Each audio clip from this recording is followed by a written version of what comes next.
Hi Scorpio, this is your June mid-month tarot reading. We'll have three separate spreads in this mid-month reading. We'll have a spread on new love, then we'll have a spread on an existing relationship or marriage, and at the end we'll see if there's an ex coming back to you, trying to get back together with you. Please like, share, and subscribe to support this channel. This first spread is on new love in the second half of June. We have the Ten of Swords, clarified by the Page of Swords. We have the Fool, clarified by the Ace of Pentacles. Then we have Death. And in the potential outcome, we have the Hierophant with the King of Pentacles and the Lovers. And we have the Ten of Cups on the bottom of the deck. You could be dealing with an Earth sign, Taurus, Virgo, Capricorn. We also have Gemini and Aries on the table. Let's go with this King of Pentacles. Let's do that. The King of Pentacles in the middle of the potential outcome. I think that's the person you're dealing with. Could be an Earth sign, Taurus, Virgo, Capricorn, or somebody with a lot of Earth in their chart. If they're not an Earth sign, this is just somebody who is perhaps wealthy. They could be working for a financial institution. They could be an entrepreneur. We start with the Ten of Swords. The first card that came out, which is clarified by the Page of Swords. The Ten of Swords is a card of an abrupt ending. So that's how it starts. Scorpio, something comes to an abrupt ending. Something comes to a screeching halt. Alright? And it could be so many different things, right? The Page of Swords clarifying the Ten of Swords. It could be a message that this King of Pentacles is going to send you and say, oh, I'm out of a relationship. I'm getting a divorce, so now we can be together. Or perhaps they are coming to see you. Perhaps they couldn't come see you because they're somewhere busy, or it could be a long distance thing. So now they're going to come towards you and it's going to happen quick. Okay, for others of you, something is simply triggering this person. Perhaps this is somebody who is watching you, keeping tabs on you. The Page of Swords is a card of spying, keeping tabs on someone and watching. So something is going to trigger this person this week. Actually a couple of weeks. We have a couple of weeks, right? Something is going to trigger them to stop watching you from the distance and take a leap of faith and let you know how they feel. Alright? But yeah, it's going to happen real quick, Scorpio. So I hope you're ready. Right? Anyway, right next to that Ten of Swords, we have the Fool clarified by the Ace of Pentacles. No matter what the scenario we were just talking about, here they come with the Fool and the Ace of Pentacles clarifying it, right? The Fool could be an Aries you're dealing with, but the Fool, perhaps they are finally free from whatever it is they were tied into, or they're simply taking a leap of faith because they can't take it anymore. They gotta let you know how they feel. They gotta make you this offer because they will never know how you feel unless they ask. Alright, and they're not just coming in, right? They're going to throw everything they've got at you with that Ace of Pentacles. The Ace of Pentacles is a very serious card. Okay, this card often comes through as a proposal, by the way. I don't think it's a proposal in the second half of June, but that's their intention. That's why they're coming in with the heavy artillery, with that Ace of Pentacles. Alright, Death in the middle, that's your major arcana card, Scorpio. I hope you know that. That's you. And it's always a good sign to have your own major arcana card in your own rating. And the rest is history. Alright, in the potential outcome, we have that King of Pentacles. To the left from the King of Pentacles, we have the Hierophant. To the right, we have the Lovers. And we also have the Ten of Cups on the bottom of the deck. If this person is a Taurus, it makes total sense because the Hierophant is a Taurus card. But it is also a card of a commitment to marriage. It's also a very spiritual card, educational card. But yeah, it is a very traditional card, right? The Lovers right next to the deck could, this King of Pentacles could be a Gemini, or they may have Gemini in their chart. But the Lovers is also, you know, a card of a choice. And at the same time, I personally believe the Lovers is the best card when it comes to the actual love connection between two people. It's a card of a soulmate connection. It's a card of a twin flame connection, if you believe in twin flames. And the Lovers could simply be the love of your life. Perhaps that's what this person realizes, that you're the love of their life, and hopefully you'll get on board soon after.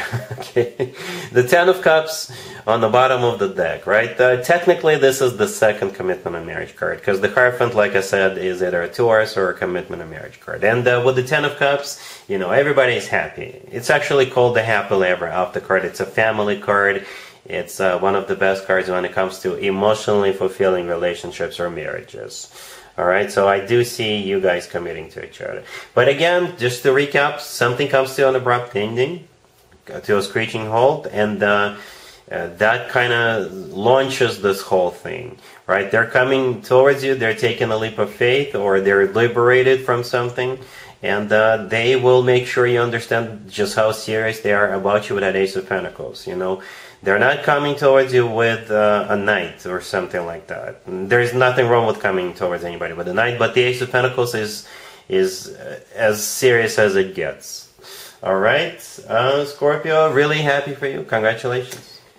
Scorpio, if you are already married or if you're in a relationship, this spread is for you. We have the Eight of Wands, the Wheel of Fortune, the Ace of Cups, and the Knight of Cups on the bottom of the deck. This is a very interesting spread, and here's why I think so. Both the Eight of Wands and the Wheel of Fortune could be cards of going somewhere, right? Traveling, right? And the Ace of Cups and the Knight of Cups both are very, very loving cards. And you have both of them on the table. Both of them could be interpreted as genuine, authentic love. Okay, so two travel cards, two people madly in love with each other cards. So perhaps you're going on a trip together. Could be a honeymoon for some of you. Or it could be, you could be getting married at some place remote. You know, perhaps you're going to travel to some place and get married. Whatever the case, it's just going to be a lot of love. A lot of love. And the Eight of Wands, by the way, is also a card of Cupid's arrows. So it's just going to be like an avalanche of love. I'm not over-exaggerating. I'm just reading the cards. You know, the Ace of Cups, the Knight of Cups, the Eight of Wands. The Wheel of Fortune, if it's not an actual trip that's coming up, it's taking it to the next level. You know, the Wheel of Fortune is the start of a cycle, right? But since this is a spread for those who are already involved, you could be taking it to the next level, even if you're not traveling. Okay, but perhaps something happens and all this love is finally released, unleashed onto both of you, and you're just enjoying it. You know, you can let me know in the comments down below if it's not too personal, if it's not too private, but it's just so lovey-dovey. Alright? Cool. Let's see if anybody comes back from the past for you, Scorpio, in the second half of June. Keep in mind, it doesn't have to be the most recent ex. We have the Star, the Knight of Swords, the King of Swords, clarified by the Six of Wands, and we also have the Eight of Swords on the bottom of the deck. I'm pretty sure you're dealing with an air sign, Gemini, Libra, or Aquarius, right? The King of Swords is any air sign, Gemini, Libra, or Aquarius, and so is the Knight of Swords. The Star, however, is an Aquarius, which is an air sign, right? But could be a Libra or a Gemini. The Star could be a card of healing, right? The Star could be a card of a wish come true, something people usually wish for and hope for a very long time. Perhaps after the two of you broke up, they have been wishing ever since for the two of you to get back together. And the Eight of Swords on the bottom of the deck is a card of somebody who is stuck and trapped. So perhaps this person is stuck, or they perhaps tried dating other people, but nobody ever came anywhere close, Scorpio. Right? That's right. That's how it feels. So here they come, right? The King of Swords is clarified by the Six of Wands. They really want to win you back. The Six of Wands is a card of victory. This is their mission, to win you back. And the Knight of Swords, you know, they're coming back quick, very fast. The Knight of Swords is the fastest knight out of all four knights. But again, at the same time, it's simply an air sign indicator. Perhaps this is just a way of the universe to say, yes, it is an air sign. But do expect some kind of a gesture, right? Because you can't just waltz back into someone's life and say, hey, let's get back together. I don't think that works. So they have some kind of a plan to win you back with that Six of Wands. And since the Knight of Swords is the fastest knight, perhaps it will involve either travel, right? Because the Knight of Swords could be travel. Or some kind of an elaborate plan to kind of sweep you off your feet. Alright, so be prepared for something like that. Alright, Scorpio, so that's what I have for you for this reading, for this time period. If this video resonates with you, please like it. Please also share and subscribe. And other than that, Scorpio, have an amazing the rest of the month.